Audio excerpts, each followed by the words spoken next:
Today's our topic is what is deforestation. Deforestation એટલે કે one નાબૂદી અને એ સેમ ટોપિક જે છે is it a threat to forest. બંને રીતે આ ક્વેશ્ચન પૂછાઈ શકે છે. So what is deforestation?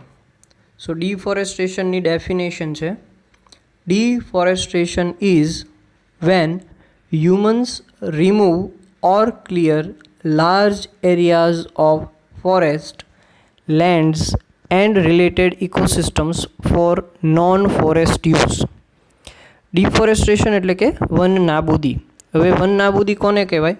તો કે જ્યારે હ્યુમન એટલે કે લોકો આપણે જે વૃક્ષો છે એને કોઈ પણ કારણ વગર આપણે સાફ કરીએ છીએ અથવા એને રિલેટેડ ઇકોસિસ્ટમ, એને રિલેટેડ જે કોઈ પણ વસ્તુ છે એને ક્લિયર કરીએ છીએ. શેના માટે? તો કે ફોર નોન ફોરેસ્ટ યુઝ, એટલે કે જે જંગલને કામ લાગતું નથી, જંગલ સિવાયના કામ માટે આપણે એને નાબૂદ કરીએ છીએ, તેને ડિફોરેસ્ટેશન કહેવાય છે.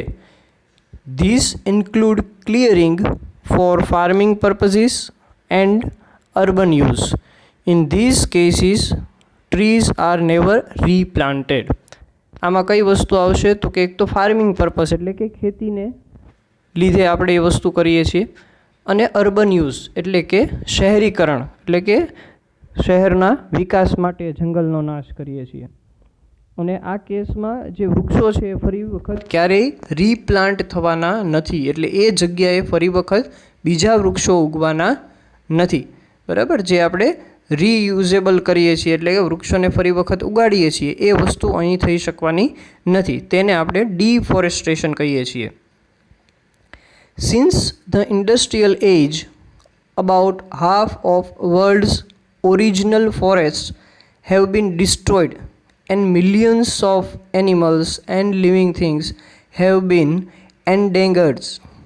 એટલે કે જ્યારથી આ ઇન્ડસ્ટ્રીનો આખો એરા શરૂ થયો છે, એટલે કે અલગ અલગ કંપની ને ઇન્ડસ્ટ્રીઝની શરૂઆત થઈ છે, ત્યારથી વર્લ્ડના ઘણા બધા જે ફોરેસ્ટ છે, જે જંગલો છે, એ ઘણા બધા ડિસ્ટ્રોય ઓલરેડી થઈ ગયા છે. અને ઘણા બધા મિલિયન્સ ઓફ એનિમલ્સ, હજારો લાખો જે પ્રાણીઓ છે, પશુ પક્ષીઓ છે, એ પણ એના લીધે ભયંકર તકલીફ એટલે કે એ લોકો મુશ્કેલીમાં મુકાયા છે. કારણ કે જે વૃક્ષો છે એને લીધે જે આખી એક ઇકોસિસ્ટમ જે ઊભી થાય છે, જે આપણે આગળ જોયું હતું, તો એના લીધે આ પ્રાણીઓ અને પશુ પક્ષીઓને પણ જીવનમાં તકલીફ પડતી હોય, જીવી શકતા નથી, એમને જે ખોરાક મળવો જોઈએ એ ખોરાક મળી શકતો નથી. તો એના લીધે આ એક વૃક્ષો છે, જે જંગલો છે, એ કાપવાના લીધે દરેક વસ્તુને પ્રોબ્લેમ થતો હોય છે. Despite the improvements in education, information and general awareness of the importance of forests, deforestation has not reduced much, and there are still many more communities and individuals who is still destroy forest lands for personal gains. સમય જતાં ઘણી બધી જે છે એ information ને general awareness લોકોમાં પહોંચાડવામાં આવે છે, લોકો સુધી એનું એજ્યુકેશન આપવામાં આવે છે કે જંગલોનો શું ઉપયોગ છે, કે ધારો કે ડિફોરેસ્ટેશન થશે તો એનાથી આપણને શું ગેરફાયદાઓ થશે. આવું લોકોને વારંવાર શીખવાડવામાં આવે છે, સમજાવવામાં આવે છે. તેમ છતાં આ ડિફોરેસ્ટેશનમાં એટલો બધો ઘટાડો થયો નથી, કે ડિફોરેસ્ટેશન હજુ વારંવાર થયા જ કરે છે, કે ઇમ્પોર્ટન્સ ઓફ ફોરેસ્ટ વારંવાર સમજાવવા છતાં, લોકોને કહેવા છતાં હજી એ વસ્તુ એની એ જ છે, એટલે એમાં કોઈ સુધારો થયો નથી. મોર કમ્યુનિટીઝ એન્ડ ઇન્ડિવિડ્યુઅલ્સ, અમુક એવા સમુદાયો છે કે અમુક એવા લોકો છે જે પોતાના સ્વાર્થ માટે, પર્સનલ ગેઇન એટલે કે પોતાના સ્વાર્થ માટે આ જે જંગલ છે એને સફાઈઓ કરે છે, એટલે કે વન નાબૂદી કરે છે, જેના કારણે આ તકલીફ જે ઊભી થતી હોય છે. જે અત્યારના જે પ્રોબ્લેમ્સ ક્રિએટ થાય છે, જે વારંવાર જે વાતાવરણમાં ફેરફારો થાય છે, એ બધી જ વસ્તુઓ જે છે આના લીધે થતી હોય છે, જે હજી આપણે આગળ ભણવામાં આવશે. Why do humans clear forest lands? માણસો એટલે કે આપણે વ્યક્તિઓ શા માટે આ ફોરેસ્ટને ક્લિયર કરીએ છીએ? તો સૌથી પહેલું sold or exported as timber, wood or fuel, this is called logging. એટલે શેના માટે? તો કે ટુ બી યુઝડ. શેના યુઝ માટે? તો કે વહેંચીએ છીએ, બરાબર. એ લાકડું જે છે વૃક્ષોને કાપીને લાકડું બનાવીએ છીએ, ટિમ્બર તરીકે ઉપયોગ કરીએ છીએ. એમાંથી ફ્યુઅલ બનાવીએ છીએ એટલે કે કોલસો, કારકોલ એટલે કે લાકડાનો કોલસો બનાવીએ છીએ. તો એનો જે યુઝ કરીએ છીએ એને લોગિંગ કહેવાય છે. બીજો યુઝ શું છે? શા માટે કાપીએ છીએ?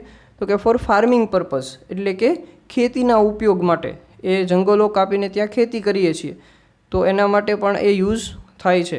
એટલે આપણે વૃક્ષો કાપીએ છીએ, જંગલો કાપીએ છીએ. એ સિવાય લાઈવ સ્ટોક એટલે કે પશુધન જે છે, ધારો કે કોઈ પશુ છે આપણી પાસે અને એને આપણે ત્યાં ચરવા મોકલીએ છીએ તો એ પણ એક પ્રકારનું જંગલોનો કોઈક અંશે ક્યાંક ને ક્યાંક સફાયો થતો હોય છે. એ સિવાય two make room four human settlement and urbanisation.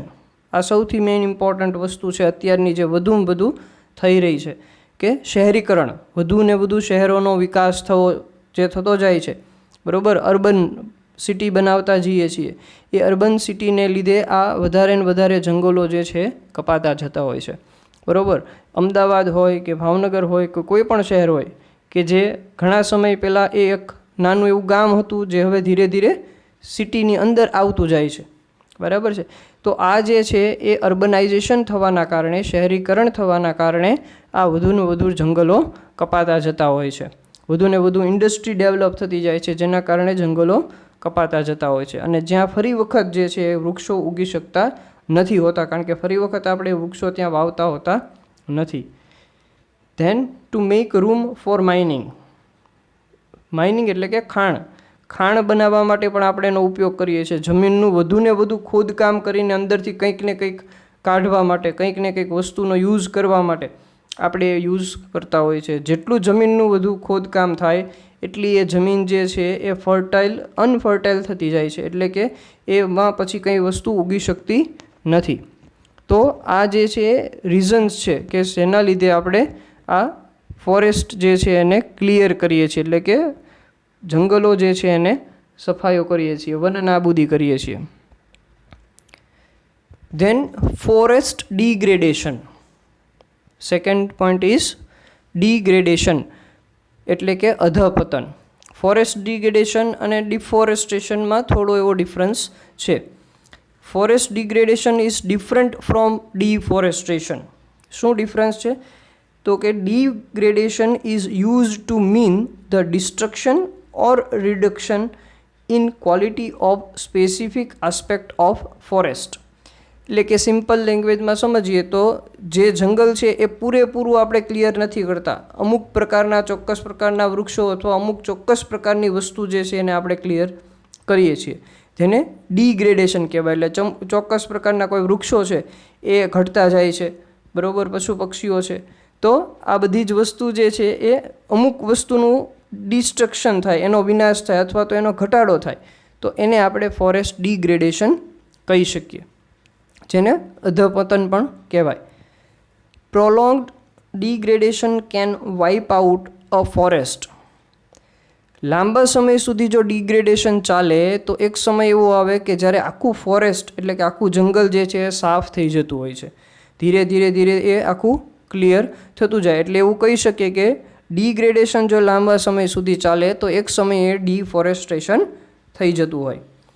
Degradation can result in a decrease in tree cover, changes in their structure or a reduction in the number of species that can be found there.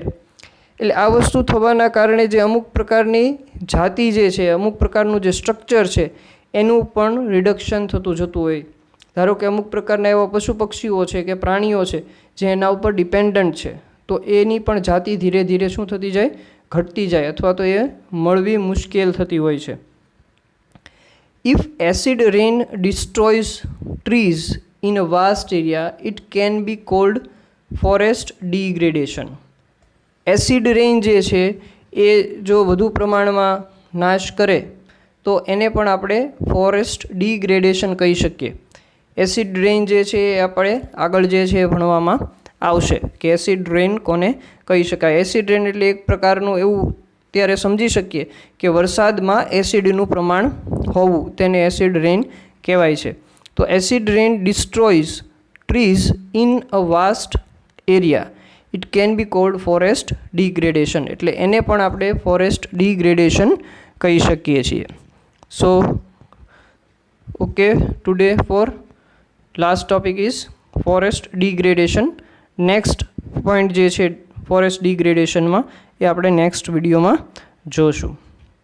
Thank you.